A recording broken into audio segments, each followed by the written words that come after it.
Today, we're going to be discussing something that many off-road enthusiasts are very familiar with: trail damage. We'll show you what happened when we took our stock Toyota Tacoma behind me off-road on some very rugged terrain when we were down in Blanding, Utah. If you're new here, welcome, and please hit that subscribe button and the notification bell so that you don't miss any of our upcoming Toyota adventure content. Let's get started. I'm gonna pull out our trusty Tacoma here and I'm gonna put it in the sunshine to make this a little easier to see some of the damage that happened. We're gonna start out with our number one thing that you guys, if you've been watching our channel at all, then you'll know what this item is, and it is our broken bumper, which sadly tends to be a common sight when you go off-roading. If you're navigating rocky trails or obstacles, it's very common for your bumper to sometimes take a beating. We've been able to mitigate a lot of that with our trusty hitch slider. However, on this trail that we took in Blanding, that wasn't the case.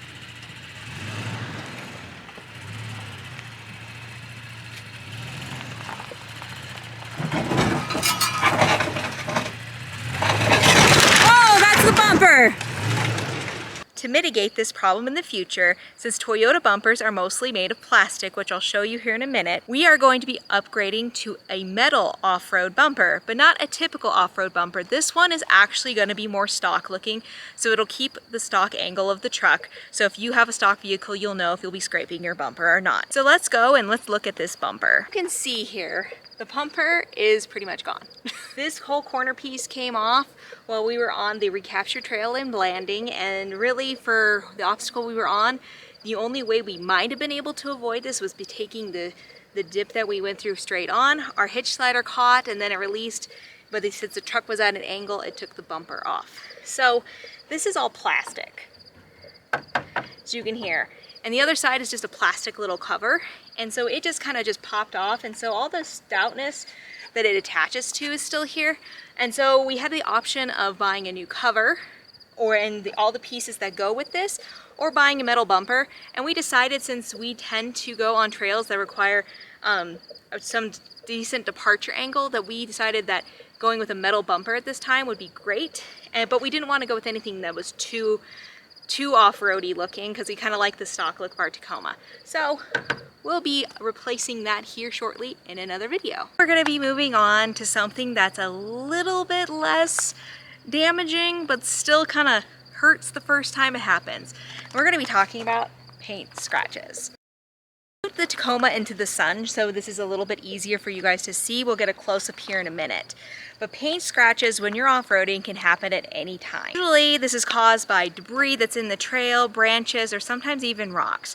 In our case, when we went to Blanding, a lot of the trail was overgrown, and so therefore it left some pinstriping. One way we could have prevented this was to apply a clear coat film.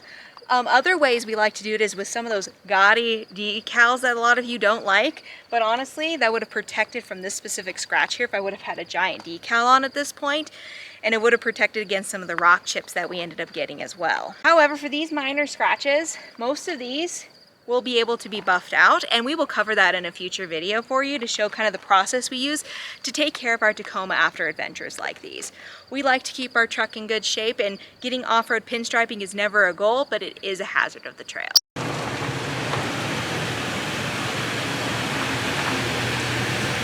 So the next thing that we're going to be talking about, as I mentioned, was things underneath the truck. So of course, we're going to be talking about our skid plates.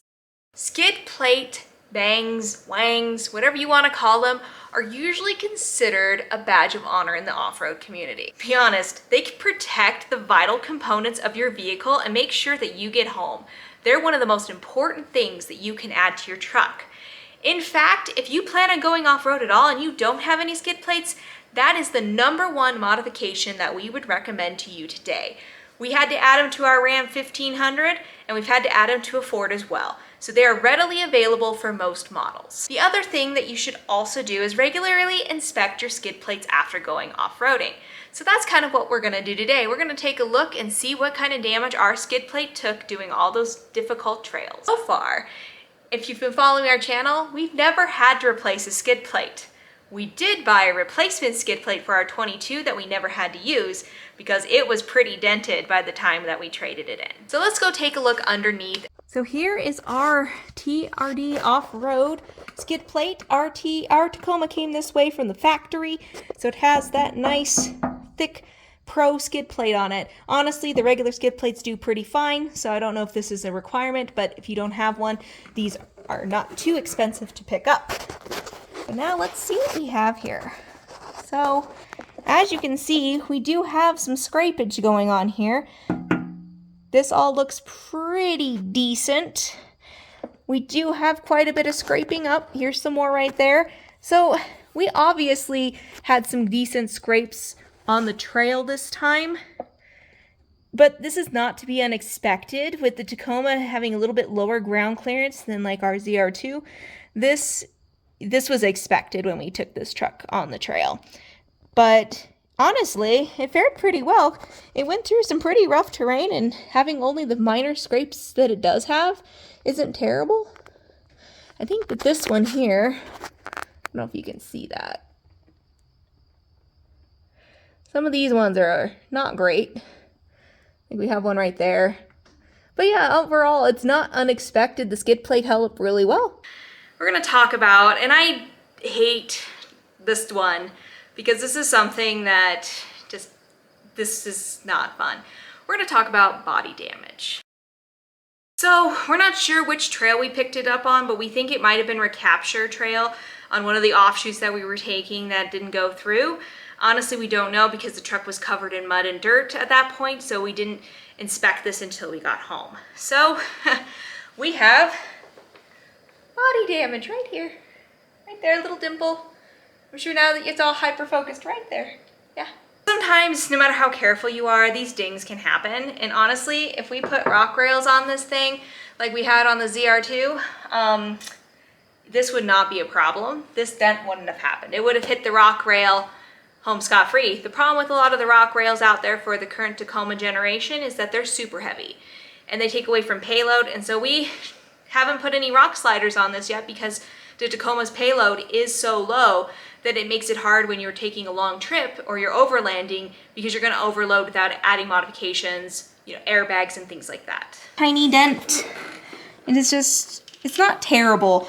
It's just disheartening because this is like the first time we've ever had something like this, honestly. We've never had any issues like that on our 22 Tacoma, and we were so careful with it.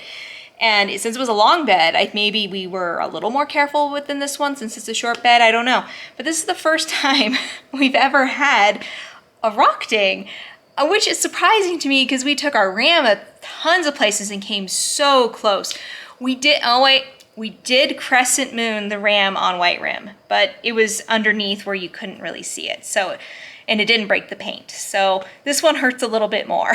So you can see there, it's just a little bit of a dent. So your options here, or what we're trying to decide, is if we go and get it repaired at a body shop or if we Bondo and paint. So I'm leaning towards body shop just because I like to have things professionally done if it's not too expensive. So we will definitely be getting a price quote on this before we do any repairs. Honestly, it's not terrible. We could just sand and paint and Bondo it ourselves.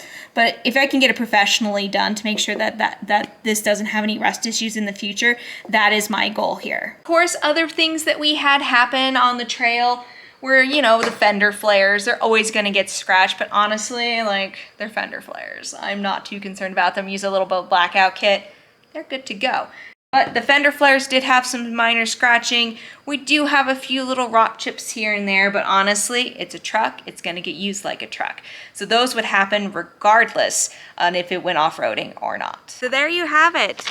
That is all the trail damage that we received while we were off-roading down in Blanding, Utah. Honestly, for anyone who off-roads, you know that trail damage is just part of the game, and is something that you have to be willing to accept when you take your vehicle off-road. If you have any trail damage stories that you'd like to share with us, we'd love to hear them. Please comment down below about some of the things that you've had happen on the trail. And always, thanks for tuning in and coming with us on our trail damage adventure today. Don't forget to give this video a thumbs up and to share it with all your other off-roading friends to show them that trail damage is something that is just very common when you go off-roading. Until our next off-road escapade, please keep your Toyota Tacomas ready to go off-roading and keep this sense of adventure alive.